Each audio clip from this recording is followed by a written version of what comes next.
Im400 Banner. We are so happy that you all have joined us tonight. Before we get started, I would like to acknowledge the land that USF St. Pete resides on, and I'd like to read our Native American land acknowledgement that has recently been adopted and approved by the Seminole Nation. The University of South Florida St. Petersburg campus wishes to acknowledge and honor the indigenous communities who lived and took stewardship of the St. Petersburg land. The university recognizes that this campus was built on the indigenous homelands and resources of the Seminole, Miccosukee, and Tocobaga people, as well as their ancestors going back over 10,000 years.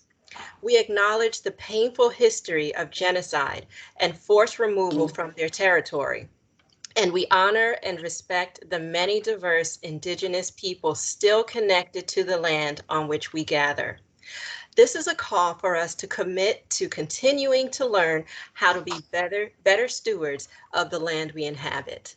So thank you so much for that. And I would also like to give an honorable moment of silence for those who cannot be here today due to the ravaging pandemics of COVID-19 and systemic racism. So if we can all just have one moment of silence.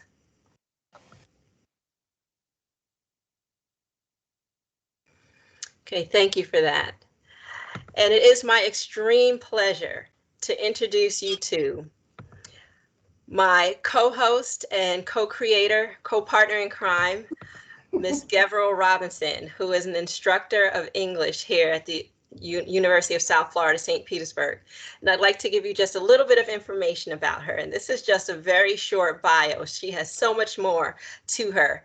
But a Baltimore native, Gabriel Robinson is an educator, author, screenwriter, and former columnist for the Savannah Morning News. Her columns and musings have been mentioned or featured in the Washington Post, the New York Times, CNN, the Dallas Morning News, More Magazine, and many other online and print publications. Gabriel's 2015 debut novel, From the Ground to God, became an Amazon #1 bestseller, and in 2016, Gabriel's parents' love story and her views about Black love were featured in an award-winning Historically Black podcast series in conjunction with the Washington Post and American Public Radio and the National African American History Museum in Washington, D.C. In 2018, after the theatrical release of Black Panther, Gabriel was selected to be a contributor for the internationally distributed Black Panther syllabus, which I actually shared with my kids too. A former instructor at Clemson University, where she was the associate editor for Clemson's literary journal, the South Carolina Review, and the faculty production advisor for the Tiger Scratch Productions, Clemson's student film organization. Gabriel presently teach at the English department in University of South Florida, St. Petersburg, where she is a 2021 recipient of the Women in Leadership and Philanthropy's Faculty Excellence Award for her forthcoming documentary, Violently Polite, which is slated for theatrical release in September 21. Thank you so much, Gabriel, for being my co-host, and I'm going to open the floor to you. Wow, man, that was kind of wild. Thank you. Thank you, Michelle. I appreciate it. Well, I want to get started by introducing our incredible, amazing artist for tonight. I am so excited and I'm so honored to just give you a little piece of their bio. Let's start with Father Jerome W Jones. He's been using his original paintings to teach the art of life through the love of art for over 40 years. And he inspires young and old to use their gifts to uplift others. Jerome's creative style of portraiture reflects the likeness of his subjects and their stories. Jones's art company is called the Painters poetry, and poetry is spelled Poetree. That's real clever. I like that. Features his original paintings, portraits, poetry, and prints. He has over 100 autographed portraits in the Ingenious Artist Minds collection of paintings. And those people include his work is in the collection of Stevie Wonder, Dr. L.D. Britt, LeVar Arrington, Michael Jordan, VCU Health System, Second Baptist Church, Good Shepherd Baptist Church, the City of Richmond, and hopefully your living room or dining room after this. All right. And Mr. Jones received his Bachelor of Fine Arts degree in painting and printmaking from Virginia Commonwealth University in 1980. Now, let's shift it on over to his son, Jeromyah Jones. All right. He is painting in the footsteps of his father. In 2011, he received his Bachelor of Arts degree in Comprehensive Art from Hampton University. Is that the real HU? That's the real HU. That's the real HU. All right. Jeromyah's landscape paintings have been featured at Maymont Park Centennial of the Japanese Garden, and he has had exhibits with his father at the Hampton University Museum, the Black History Museum and Cultural Center of Virginia, the Gallery of Main Street Station, and the Trumpet Awards celebration. Together, their work has been featured in international and national print, online, and television outlets such as CNN, Voice of America, the art newspaper Huffington Post, NBA on TNT, Ebony, Land Magazine, Chess UK, The Today Show. I actually saw them on the Today Show back in June. I saw you. I was watching. And more.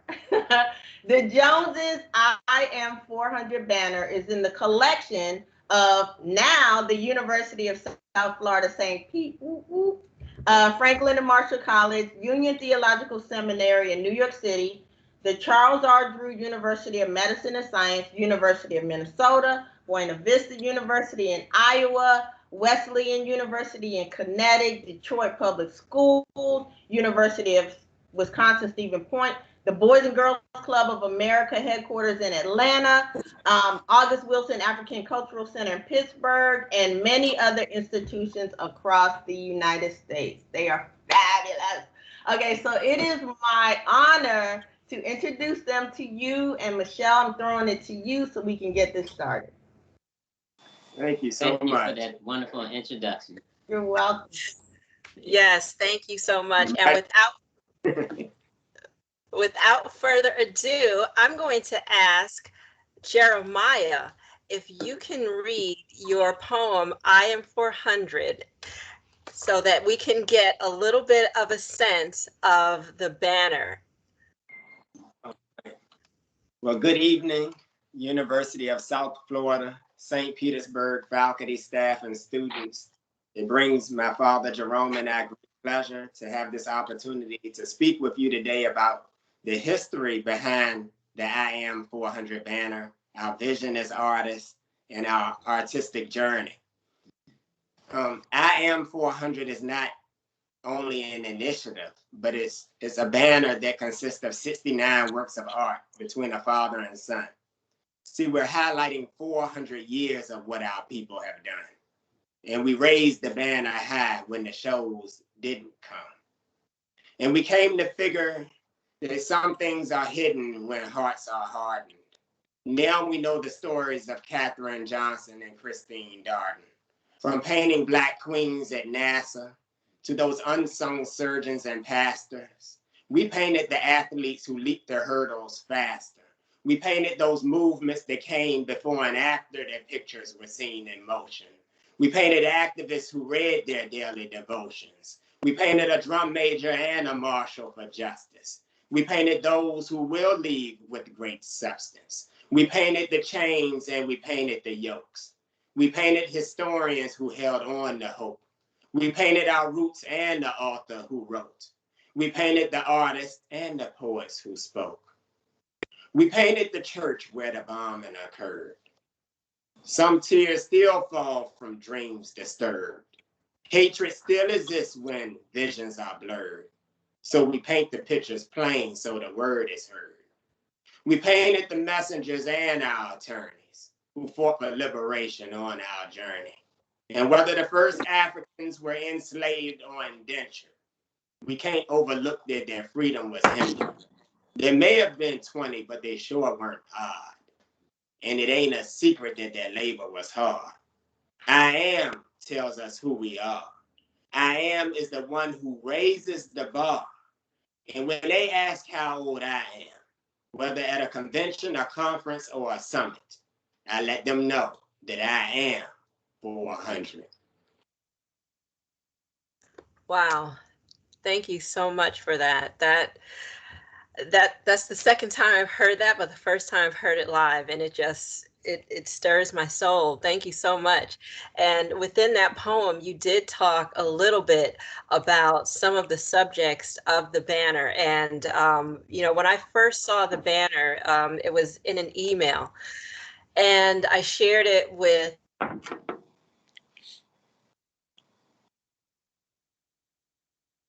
a really great educational opportunity. Let's see if we can get it. And it was by his urging and his encouragement and his support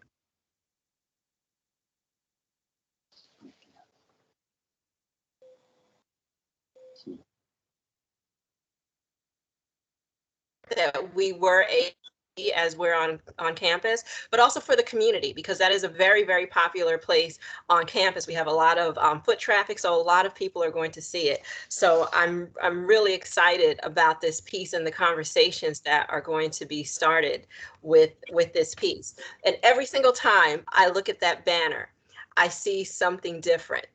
So one of the things that we wanted to ask you was, and you said that it is a conglomerate of 69 works of art. Right. So what made you choose the many works of art? Yeah, you breaking up. We didn't catch. You said what made us choose which pieces that we put in the banner? So folks, looks like we're not able to hear Dr. Madden at this moment, but if those of you that have your cameras on could turn them off just for this portion, and then we'll spotlight our guests and maybe we'll get some better signal. Dr. Madden, we weren't able to hear your last few remarks. Okay, I'm sorry. Can you hear me now? We Yes. sure can. Okay, great. Sorry about that. Well, my basic question is, what made you choose the subjects that are featured on the banner? Good question. What we did, we brainstormed about the pieces that we already had in our collection. And I start by saying, Proverbs 18:16 says, a man's gift makes room for him and brings him before great men. And I will add women as well. And so the 40, Dr. Mann, the people I met over the years in our journey as artists, me before Jeremiah was even born, I've been blessed to meet so many trailblazers and pioneers in my career as an artist. And so when Jeremiah came along and he just as the Bible says, painted in my footsteps, he's been blessed to meet so many influential people in our daily walk. We sat down together and said, who do we want to put in this band? We couldn't put everybody in there. We have work beyond what's in the banner, but we talked about it. We brainstormed. One of the pieces in the banner on the at the bottom is called Friends, Mentors, and Proteges. It's a silhouette of Jeremiah and I playing chess at the table. But if you look closely, the chess pieces are paint tubes, and we're strategizing about our next art move, who we would like to meet, who we would like to paint, where we would like to show. And so we got the artwork together, and we talked about which pieces of his he wanted to put in and mine. And so it's a combination of us coming together and discussing it and talking about it. And of course we want to put everybody in, but the banner just get bigger and bigger and bigger. Yeah. It started from an exhibit that we had at the Main Street train station in Richmond, Virginia. In 2018. 2018, and they invited us to do a show, and it was entitled Prophecy Makes History. So it was 36 pieces in that show, and the banner grew out of that exhibit. And of course, we added some more pieces in there. And it's an ongoing series. One of the pieces that we sent you is of Danny Glover. And we met him in 2019 when we already had the banner in existence. He was the commencement speaker for Virginia Union University. And it just so happened, Danny Glover and I had the same birthday. So that was something we enjoyed talking about, July 22nd. But it was an honor to be able to meet him. And so the gift of painting comes from the Heavenly Father. I always like to say that he has given us a gift. What we do with the gift shows our appreciation to him. And so the different people we meet from time to time, often we will say, we'd like to do a portrait of so-and-so. And if we get the opportunity to present it to them, we'd like them to autograph it. He autographed that for us back in 2019, and that was an honor to be able to meet him. And he told a story about how his mother, when he was a little boy, and his PR person, and she would say, my boy, great actor, and people say he hasn't been in anything yet, hadn't been in any plays or movies or whatever, but they making history. You speak something by faith and watch it come to pass. Of course, in the natural, you do the legwork, you study, you do your best at all times. I always talk about the 3 ingredients that we use in our artwork: inspiration from above, information from around us, and imagination from within us. We mix those 3 I's, and that's how we come up with the work that we do. Wow, that's amazing. There's so many little nuggets right there that you gave us. But I really want to go back to where you mentioned the portrait of you and your son in the piece that I believe you said it's friends, mentors, and proteges.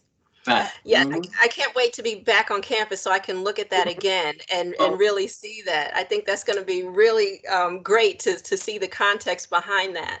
And, within that banner, when you talk about friends and mentors and proteges, one of our research librarians, David Shedden, who I believe is still on the call, and David, if you're still on, I would like to invite you in. He noticed that there is a direct connection between. If you're not speaking, could you please mute? Call, which is really cool.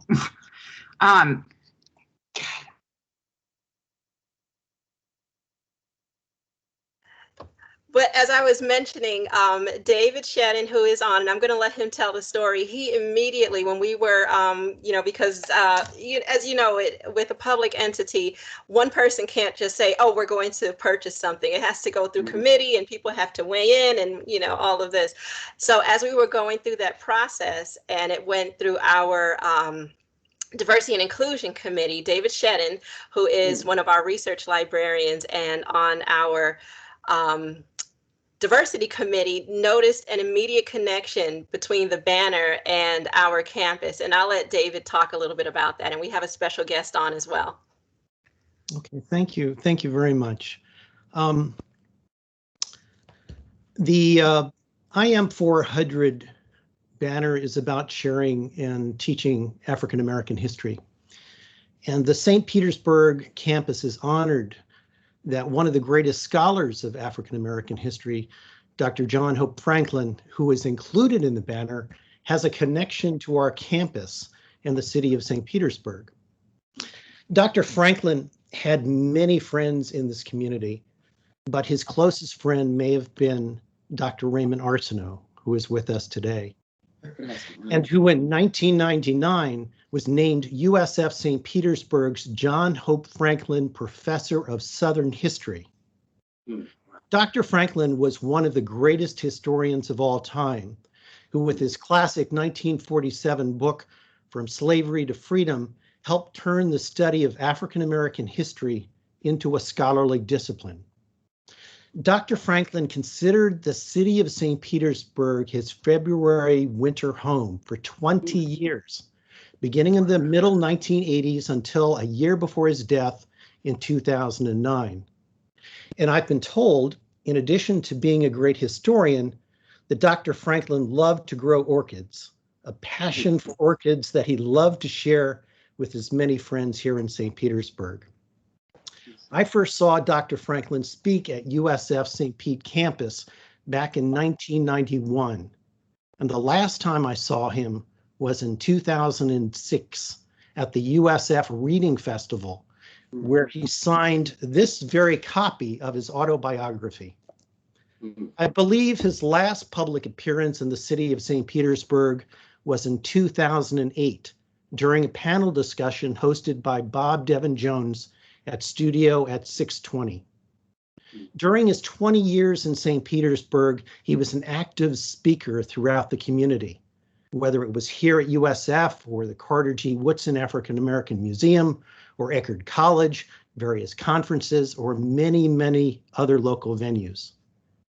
After Dr. Franklin died in 2009, Dr. Raymond Arsenault said, quote, "I think he felt like he was a witness to the 20th century, both the good and the bad, and he took that responsibility seriously. He really invented African American history as a field, and he loves St. Petersburg with a passion." So once again, it is an honor to have the Im400 banner here, and especially since it reminds us of the great historian and friend of USF, Dr. John Hope Franklin. And now let me introduce my mentor and friend, Dr. Raymond Arsenault, who can tell you about his dear friend, John Hope Franklin. That was wonderful. Yeah, thank you for that history. Thank you, David. Can everyone hear me? Okay. Yeah. Oh, great. Well, this is such a great event. I'm so pleased that we're able to have the banner. It's really a badge of honor for our campus, and kind of reminiscent of the years that we had John Hope Franklin as our winter visitor. He actually started coming to St. Petersburg in 1982. And as David said, his last year here was 2008, the year before he died. And it was a great privilege for all of us to get to know him, to sort of sample his incredible wisdom, and not only as a historian, but as a human being. I think I've met two people in my lifetime sort of in that level. One was John Lewis and one was John Hope Franklin. And they're different than the rest of us, I can tell you, sadly. But John Hope was amazing. He actually confessed to me after he'd been here a few years that what he was really doing was escaping Black History Month. He didn't have an email account, and he would get more than 1,000 invitations every year to speak, and he couldn't even say no gracefully. So I had to promise to hide him out here in St. Petersburg. We'd have him speak once or twice, and we wouldn't tell anybody else where he was, and we'd go look for orchids, and he loved breakfast at a kind of a local greasy spoon called Skyway Jack's, where he would have scandalize us by having brains and eggs, and they kept it on the menu just for him, I think. But it was one of the joys of my life, really, to spend that time with him year after year. I feel like I learned so much. I feel like my students learned so much. And I'll just say one brief story. I know time is short, but once I took him to the Carter Woodson African American Museum, and they were having a series of interviews. They were interviewing their grandparents, these young African American teenagers, and so we sort of just went in there unannounced, and they decided they would interview John Hope. And there was a young girl, about 13 or 14, and a young boy. And the girl had some interesting questions, but the boy seemed like he was a little bit starstruck by this whole experience. And so the only question he could think is to ask John Hope, did you play any sports? And John Hope said, well, yeah, I'd like to play tennis occasionally and baseball when I was young. And did you, and then the boy said, without any hesitation, he said, did you make the pros? and when John Hope said, well, no, it was as if he was being erased like a cartoon character. Oh. The poor boy didn't know why John Hope was there and why he was being interviewed, but it was, and John Hope got a great kick out of that because he's always been, some of you may know, a great kind of critic of the overemphasis of athletics, not in terms of recruiting African Americans, going into the inner city and recruiting them to be play basketball or football, but not to be doctors or lawyers or other professionals. And so anyway, it's so great. I can't wait to see the banner, and really look forward to it. Maybe I'll see the two of you in Richmond sometime. I spent most of the last 10 years writing a biography of Arthur Ashe, and so I spent a lot of time there. And anyway, thank you again for your wonderful work. Thank you for those personal stories. Yes. We're honored to have both of you all here with us today and to hear that history. That's awesome. And you mentioned Arthur Ashe. He's also in our banner. Oh, and great. Wonderful. He autographed the portrait painting I did of him, I want to say in 92, I believe. Yeah. And the city of Richmond purchased that from me, and they have that in their collection. Wonderful. Yeah.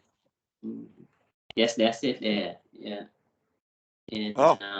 And and you two sharing that story about Dr. Franklin, that ties right in with that piece, friends, mentors, and proteges, about you all being mentors and proteges. And that's awesome. That's awesome. Yeah, Dr. Shedden and Dr. Arsenault. Yes. So Mr. Shedden, you have something over me. Definitely have a signature that I don't have. So the signature that you see on that painting is actually John W. Franklin. Right. That's his signature. So I had the opportunity to meet his son. I never had the opportunity to meet the father.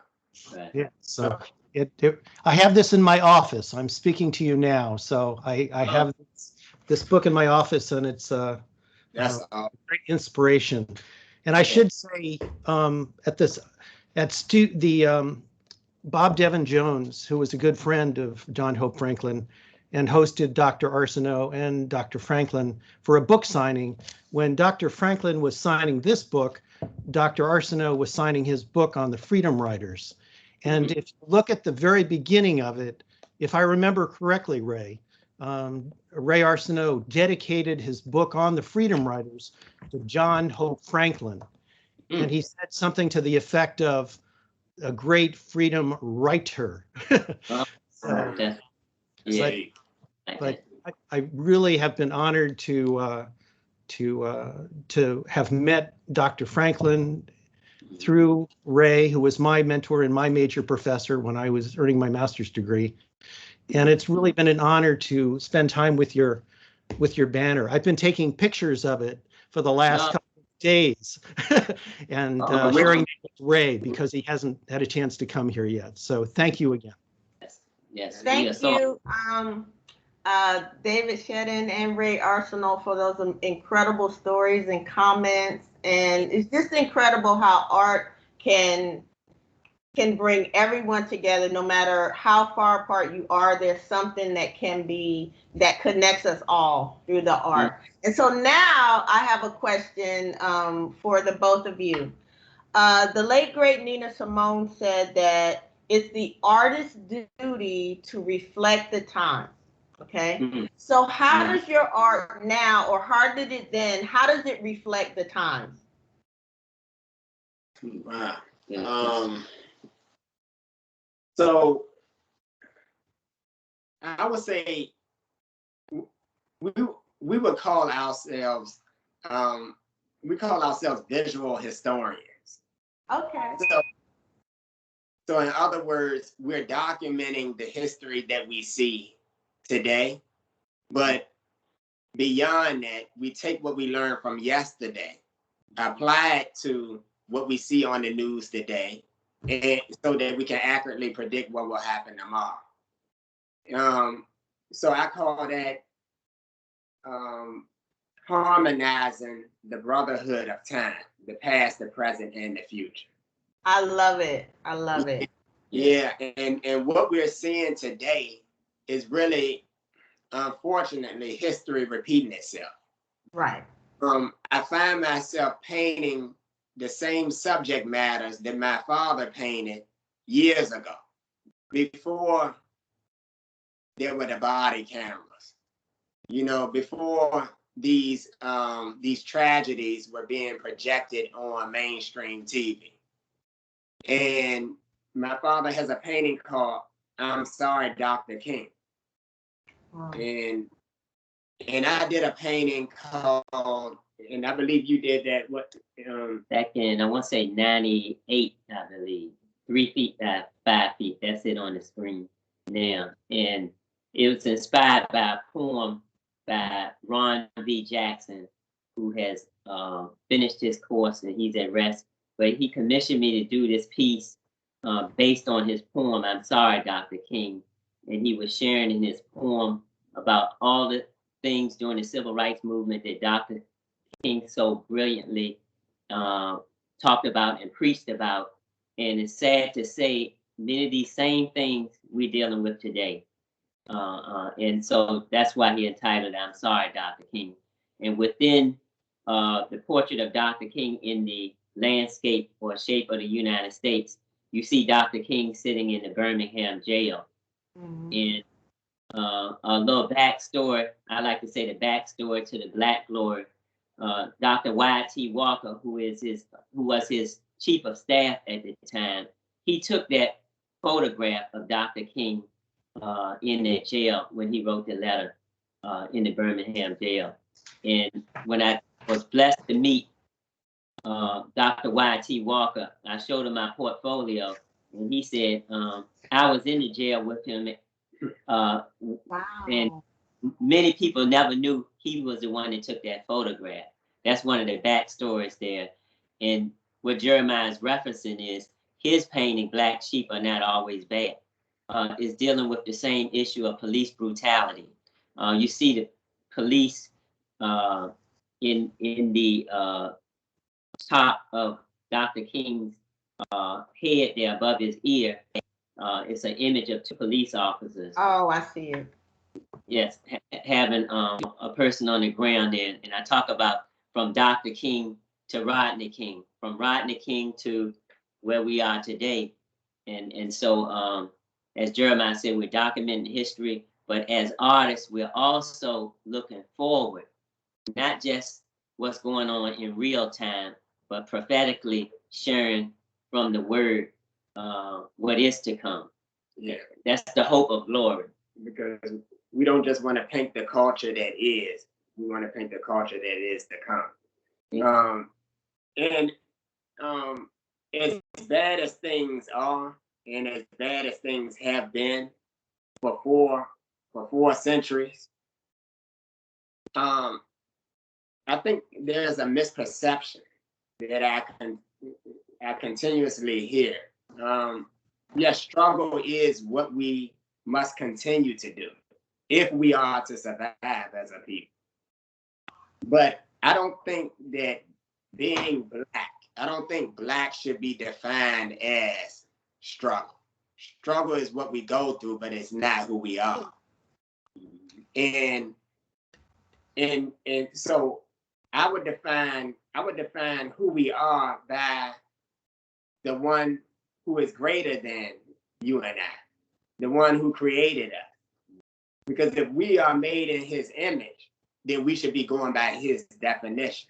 He said, "You are a chosen generation, a royal priesthood, a holy nation, a peculiar people, that ye should show forth praises unto him who have brought you out of darkness into his marvelous light." Amen. Yeah.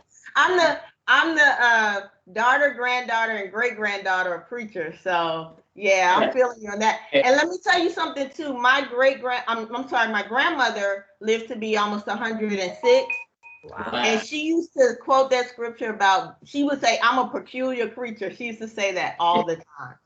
That's incredible. So let me ask you this question, because as a writer, I know for me, music plays a big part in how I create. So does music affect your work, or does it play a part in how you create? Do you listen to certain things, or what? Oh yeah, oh yes. Music is an inspiration, and some of the portraits in the banner chronicles some of the artists that I grew up listening to. One being Tremaine Hawkins. One of my favorite songs that He's That Kind of Friend, Going Up Yonder. Yeah. Yes. So that's the music that inspires me. Gospel music, spiritual music. You see Earth, Wind and Fire. When I was growing up, my brother, he's a photographer, Hugh Jones, and he chronicled the journey meeting these different pioneers. One of their songs, Burning Bush, that old bush just keeps on burning. Share the hope for future learning. Will we ever feel the flame? And so what I did as an artist, those particular songs that spoke to me with that spiritual foundation of being in the Word, it inspired me to do artwork to incorporate those pieces that spoke about our spiritual heritage and our foundation. Stevie Wonder had a song, They Won't Go When I Go. Jesus, Children of America. Heaven is 10 zillion miles away. The spiritual pieces that point to our rich history. One of the reasons we named the banner Im400 is not just talking about 400 years of history, but the I am speaks of the Almighty. I am that I am. To know who I am, what I am, and where I am comes from the I am that I am. That's why Jeromyah is sharing about that's who defines us, not just what we go through, but who we going to. Oh, you better preach. We have church up in here. I was about to say.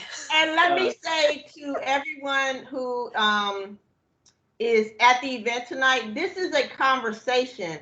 Right. So if you have any questions, or if you want to say something to the artists as we move along, put on your little camera, unmute yourselves, and just let us know. Let us know. But that is incredible. Thank you for that. Thank you. Yes, thank you. And I wanted to go back earlier.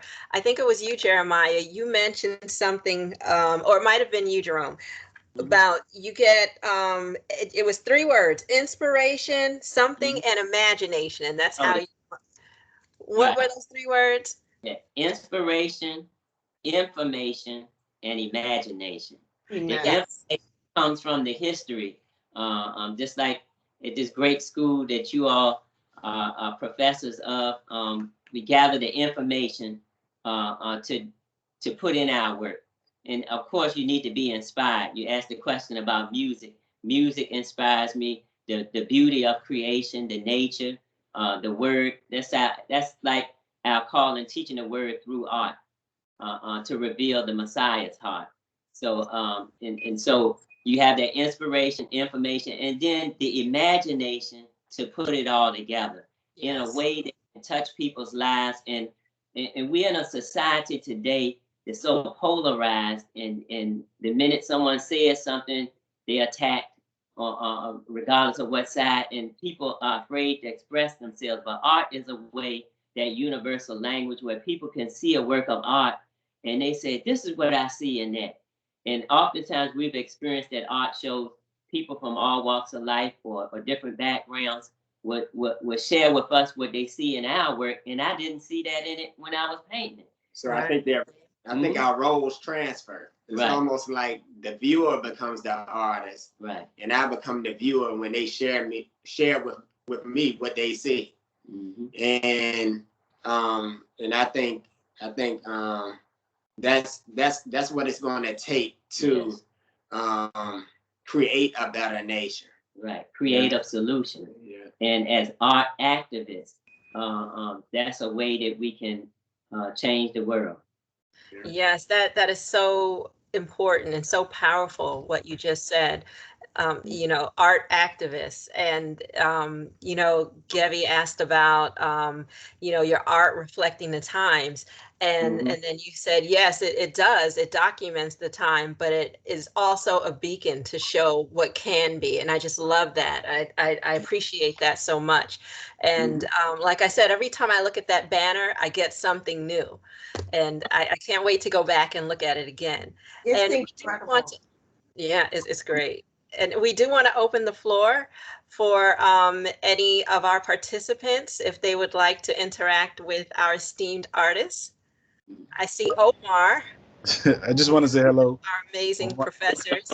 How you doing, brother? How you Omar, doing? tell them who you are and what you do. I don't think a lot of people know because Omar Right. is pretty new to our university. I am one of their new instructors. I work in the graphic design, but originally my background, I'm originally from the Bahamas. So born and raised in Nassau, Bahamas. I'm one of their instructors who is international, actually. My background is printmaking, painting. I started off as a painter, went to SCAD, Savannah. Then I did, I'm a master printmaker, photographer. I ended up double majoring twice when I was in college. So being an international person and also working with work that talks about diversity and culture, it was always interesting to see a different perspective because I see a different perspective being an international person who is Black than seeing well, my wife is African American, but seeing someone who's African American perspective from it, because we were taught some aspects of Black culture, but then we also were taught about Black Caribbean culture or Black West Indies culture and what happened in our history, and then we had to learn what happening also in Black history in America. Just in case they told us we traveled there, we need to be aware of the history of it.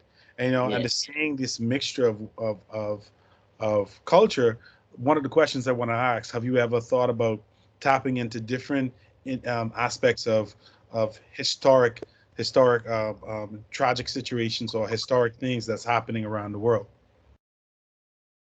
Wow. I actually plan on working on a series called, and I'm actually working on the first piece right now, called "The New Migration." I'm not sure if you've seen Jacob Lawrence, the great 20th century African American artist Jacob Lawrence series, "The Great Migration." Which chronicles, African Americans move from the South to the North. But I don't want to paint the fight. I want to paint the flight. And when I say flight, I'm talking about projecting where we could be so that we think about the options beyond where we are. And so when you talk about the international Black experience, I think that's powerful to bring up right now, because of all our people are going through right now. Sometimes we can feel trapped right here, and I know for myself, I often do. I haven't had that opportunity yet to travel to Africa. And I've been wanting to go to actually Ethiopia because of its rich spiritual history. And I'm actually painting one of the churches in Lalibela right now as a part of this piece. And but I think that's a great idea to show the commonalities of our struggles. Yeah. One of my new pieces I'm working on now talks about tapping to these two different worlds. It's called My Two Worlds. My Two Worlds is based on the fact that me being an international person, my wife being Black American, and how my experience here has been so different. Because when I told my wife, I never felt Black until I came to America. And she's like, why? I was like, I never filled out a document saying I was Black growing up in the Bahamas. I came here when I was 21, and I'm now 38, going to be 39 May 5th. And I never filled out a document growing up. No matter when I went for my passport, license, everything growing up in the Bahamas, I never filled out something saying I was black, because they never try to be. I knew I was black, it's obvious, Right. but I never filled out something and never had to be categorized as a color or until I came to America. So And you then saying that's kind of uniquely American? that was uniquely American. I've been to other Caribbean countries. I've traveled to Jamaica, Cuba. I've been to other places, and I've even been to England, London. So, and but a lot of those things I've realized has changed, because when experiencing that and then experiencing some of the things that I have experienced, for instance, a prime example as an artist, expressing that and trying to verbalize, saying, hey, because people approach me if they've seen my work and say, you being an African American artist, and I'd be like, I'm not. And they'd be like, what do you mean? And they'd be like, but you're black. And they'd be like, I'm Bahamian, actually. And I was like, so the work is depicting a mixture of both. The work is defining the beauty of the culture, and the work is defining also the struggle of you being a human being, of a person who is black. Yes. The first painting at the top of our banner on the left-hand corner is actually titled "Two Worlds, One Mother." When you mentioned two worlds, and that was commissioned by Tim Carter, and it shows the African woman right between North America and the continent of Africa, and it symbolizes Africa being the mother of all civilization, and the African woman being the mother of all civilization. So that's our first piece to the left at the top of the banner. And then the other piece, Door of No Return and the Return. The return is going back home. And a good friend of mine, Eric A. Shepard, he has an organization a company called Diversity Restoration Solutions. And so that's actually two paintings. The one on the left is The Door of No Return, painted in 2005. And then The Return, 2012. He does trips to Africa, and they had a 400-year celebration, homecoming, in 2019, and he presented that to the African king there of the Western Province of Zambia. So that was a great honor, and so that's international there. But just as Jeremiah said, we're looking forward to being able to physically go. Absolutely. Yeah. Once we all get our vaccinations, hopefully we can get to go soon. Thank you so much, Omar, for your question. And I think I saw Dr. Gavidan with a hand. Yeah, I just wanted to co-sign some of what Omar was saying. Nice to meet you, Omar, and can't see me. There is something unique about being Black in America that's very different. Like, yeah, I'm from the Caribbean as well, and our experience of Blackness is just different. That's something too. I didn't recognize I was Black until I got here. Like, obviously I know I'm Black, but when you come to the US, there's something about being Black, you recognize that it's othered. And it's just a very different experience. And I also recognize that too in the American appreciation for Caribbean revolutionaries like Marcus Garvey and Toussaint, and how there is just this level of appreciation that maybe we don't necessarily have when we're in the Caribbean to recognize what they contribute. So kudos to you. I look forward to the work that incorporates some other aspects as well, looking at across the globe. So that would be pretty cool. So thanks. Thank you for sharing. Yeah, and we have done portraits of Marcus Garvey. That's one of our ideas that we're inspired by. Yes, definitely. Cool. Awesome. Thank you for your question, Dr. Kamisha Gavidan. And I can't see any other hands. Amberly, do you see any other hands? Yes, we do have a couple more. Are you going to read it, Amberly, in the chat? So we have two hands raised. So I have maybe a Christopher, if you want to go ahead and come on in, and then after that, Julie. Okay, great. Yeah, good evening, everyone. Thank you all for being here. The artwork is beautiful. I'm learning about this stuff today. It's so interesting to learn about all the treasures that are on the different campuses. And so definitely, like Dr. Purtle put in the chat, looking forward to visiting St. Pete campus soon so I can see this in person. But my question for you two is, and forgive me if it sounds strange, but as the son, what are you most proud that your father has seen you paint or be a part of? And as the father, what are you most proud of your son's work or following in your lineage of being artists? Like, it's beautiful to see you two do what you do and do it so well. So once again, I don't know if you've ever had this conversation, but just for someone that's never seen you two before, what would your answer be to that question or questions? Man, you throw the hard ball right off the jump. Yeah, it's an excellent question. Yeah, I would say I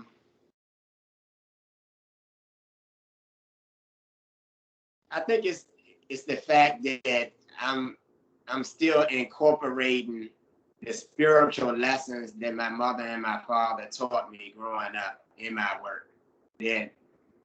That's what I'm proud of, that my father is able to see in my work. And I wanted to make sure that component of my work, it's automatically going to be in his. And I wanted to make sure that component of my work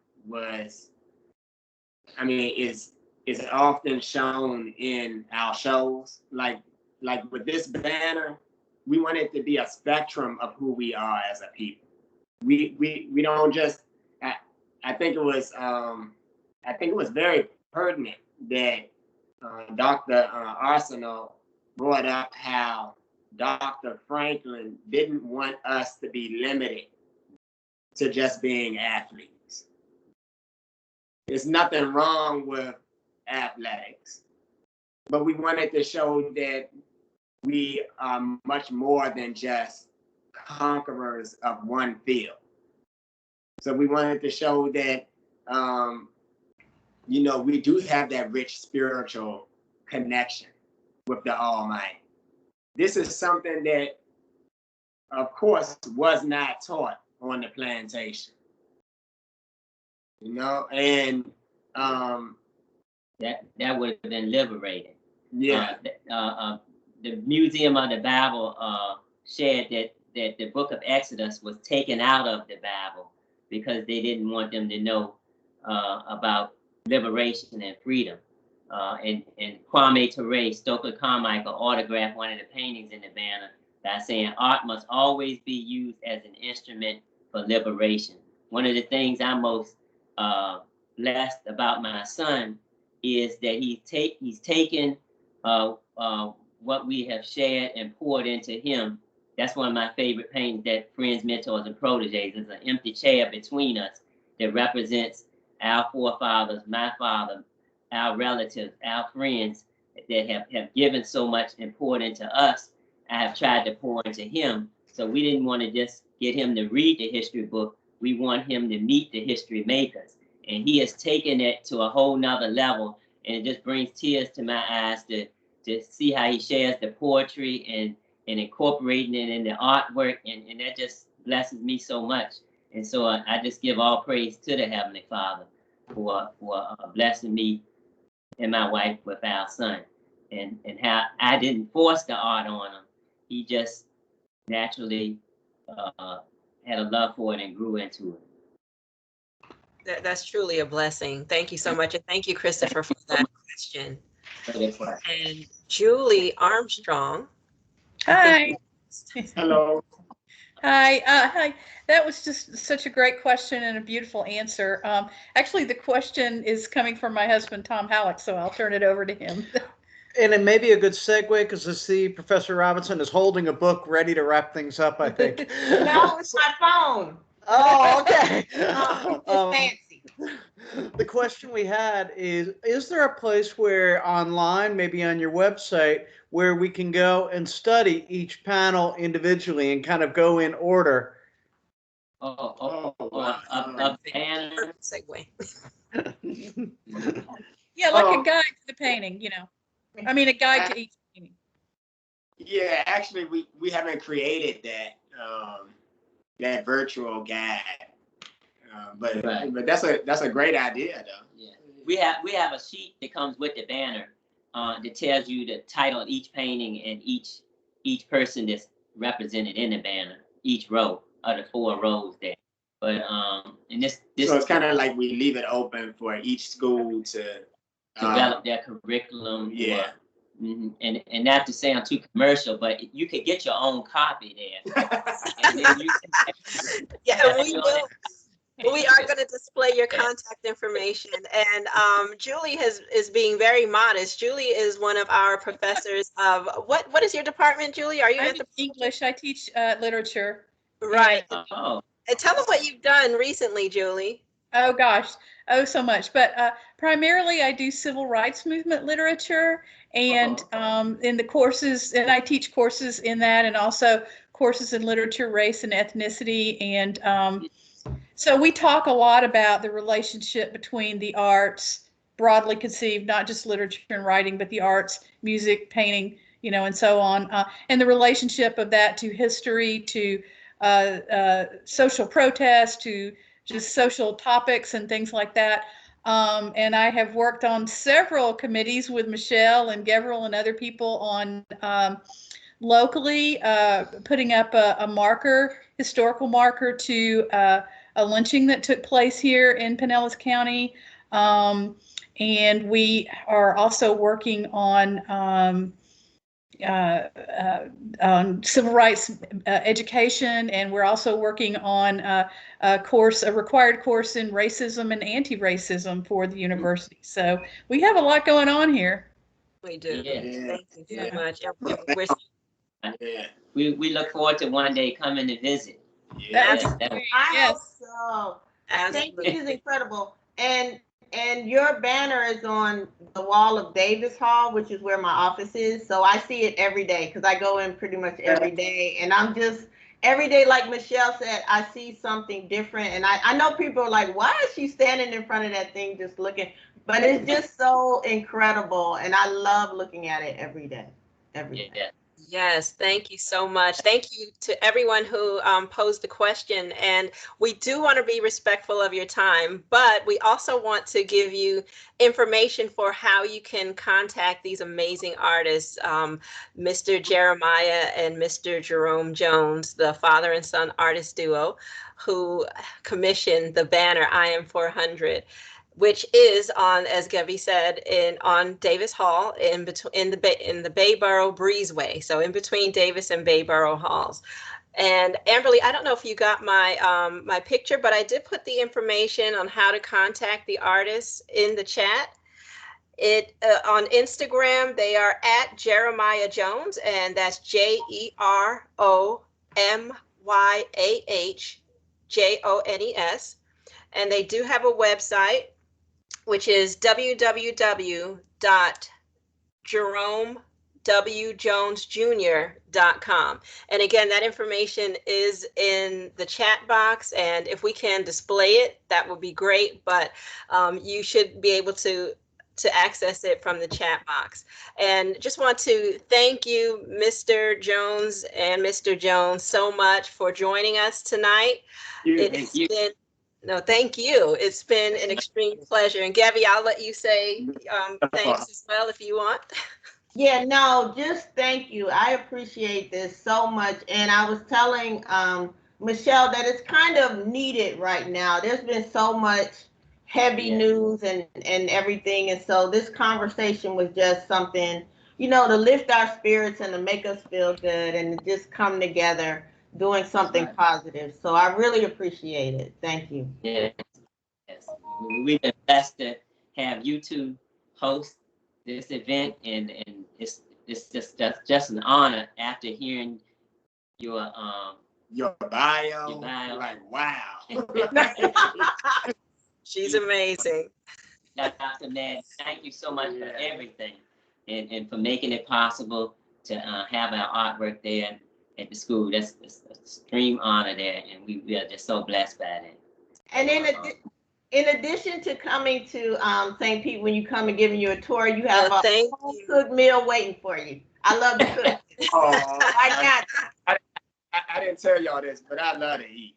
Oh, you do? Okay, I got you. I'm trying to break the starving artist Stereotype. Yeah. Yeah, let me know. I can do the island food for you. And I got some good island food too. I could cook too. I'm a beef. Oh, You got all you. right. All right. Thank you so much for what you shared. That's awesome. Yeah. Thank you, Dr. So Matt. thank you, audience. Thank you, everyone, Ms. for Robinson. coming. Thank you. Thank you. Yes, thank you. Peace and blessings. Peace and blessings. Bye-bye. All right. Thank you to a few people who made this night possible, Dr. Tadlock and the support of the cabinet for purchasing the artwork, to our facilities department who has mounted the artwork behind plexiglass. I believe we might be the only institution that has mounted it behind plexiglass, right? Right. So it's permanent. Yes, yes. Thank you so much to Amberly for helping out. Thank you, Amberly. Yes. Wonderful Helping us job. behind the scenes. Yes. Yes.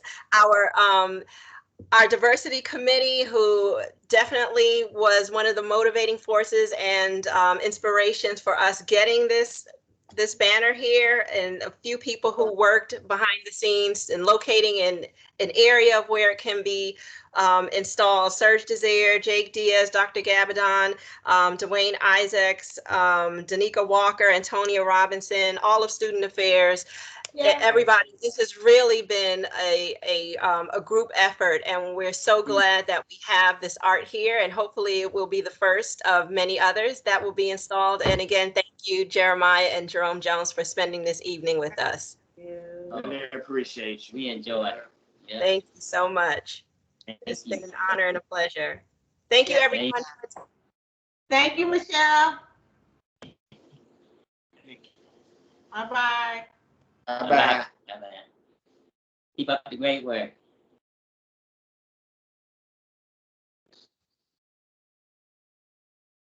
Ending.